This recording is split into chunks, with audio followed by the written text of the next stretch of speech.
afternoon. This is Francesca Evans from LymeOnline with this week's top stories from the Lyme Regis area. It is hoped that tens of thousands of pounds will have been raised this week for the life-saving charity the RNLI as Lyme Regis hosts its annual Lifeboat Week. The week was one of the first RNLI-backed events to be held in the entire country since the lifting of coronavirus restrictions and has seen huge crowds flock to the town despite the showery weather.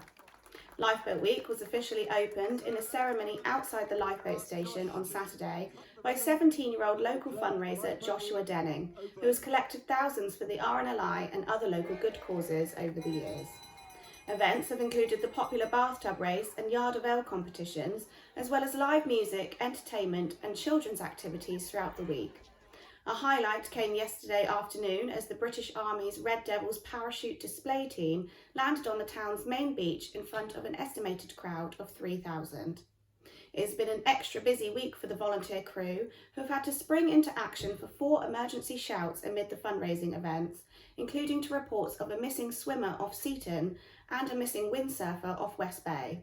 In both instances, they were stood down after the missing person was found safe ashore. Events continue this weekend with a duck race today at 12 noon and a charity football match in Lyme tomorrow.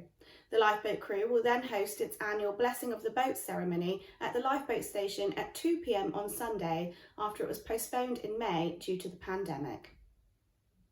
Dorset Councillor Darryl Turner, who represents Lyme Regis and Charmouth, has made a formal complaint over a comment made about him during a break in a virtual meeting last week. During a break in proceedings, a male voice was heard to say that Councillor Turner would not be selected as a Conservative councillor again if he voted with an opposition proposal to change the current cabinet system to a committee system at Dorset Council. The clip has been removed from the council's online recording of the meeting, although several councillors, including Councillor Turner, reportedly have the full version. The comment was made after Conservative Council leader Spencer Flower said none of his group members had been whipped to vote along party lines. Councillor Flower put forward an amendment to the original Lib Dem motion, suggesting members do not consider a new system until after the 2024 election.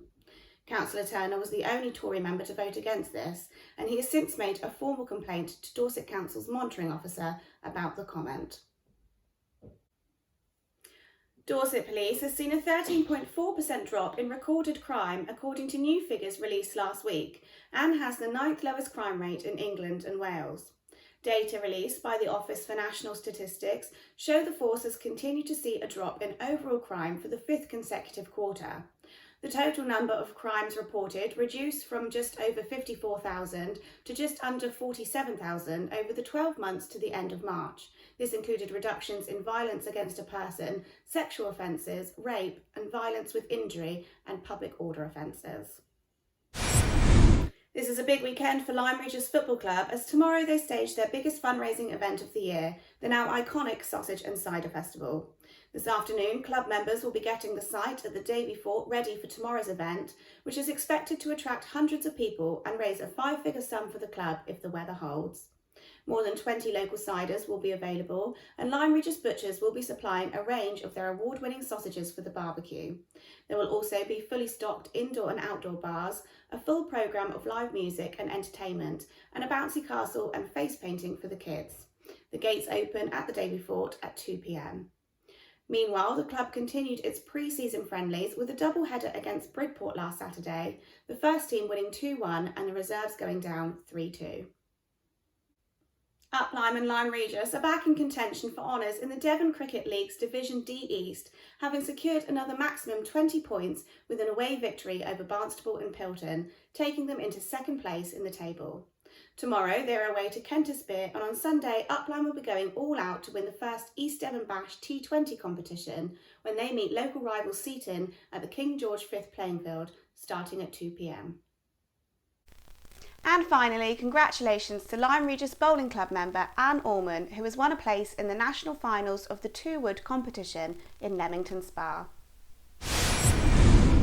Thanks for watching LymeOnline's video news bulletins. You can stay up to date with all the latest local news throughout the week on the LymeOnline website. And you can also follow us on Facebook, Twitter and Instagram to make sure you don't miss a thing.